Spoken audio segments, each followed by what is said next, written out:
d'explicar contes, però de tant en tant me'n recordo que quan era gran com vosaltres, jo els hi demanava als meus pares i a la meva mare, sobretot abans d'anar a dormir, que m'expliques un conte, va, sisplau, que també ho feu vosaltres?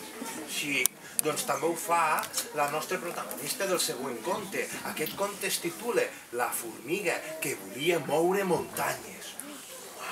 Que són molt fortes les formigues. Doncs vet aquí, que un bon dia, quan era l'hora d'anar a dormir, la nostra amiga Nina li va dir a la seva mare: Mare, que m'expliques un conte, sisplau.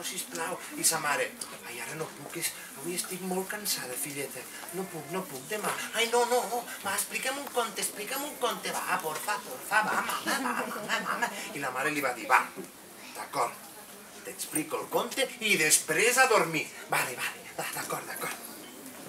Doncs molt bé, hi havia una vegada una formiga que volia moure muntanyes. Oh, mama, sempre m'expliques contes de formigues que volien moure muntanyes. Pues és un rotllo, això.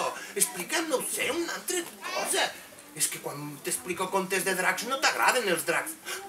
Pues avui sí, va, mama, va, explica'm un conte d'un drac. Va, porfa, sisplau, mama, va, que m'he de dormir, va, mama, sisplau. Vale, t'explicaré un conte de dracs. Doncs vet aquí que hi havia una vegada un drac petit i molt bo que escopia aigua per la boca. Que no, mama, no! Els dracs no són bons, mama, i no treuen aigua per la boca. Els dracs treuen foc per la boca. Està bé, Nina. Doncs hi havia una vegada un drac petit que treia foc per la boca. I de tant foc que treia per la boca li va fer mal al coll. I va anar a casa el senyor metge, i el metge li va dir: A veure, sisplau, obri la boca. I el drac, que era molt educat, va fer: No, mama, no, però que no, que els dracs no són educats. El drac li va escopir foc al metge. I va sortir corrents cap al riu per apagar-se la flama que tenia al cul. I... Espera.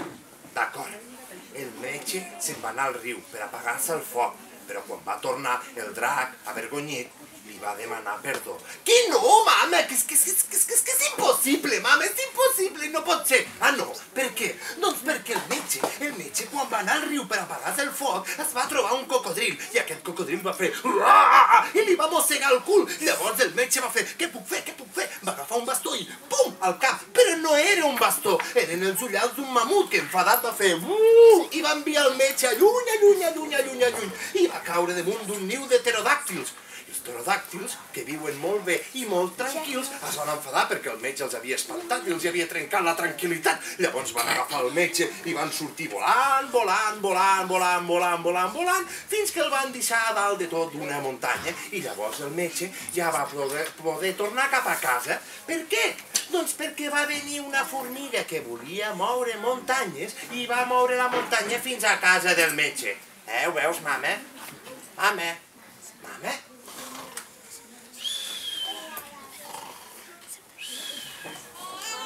I va ser la mare que es va dormir.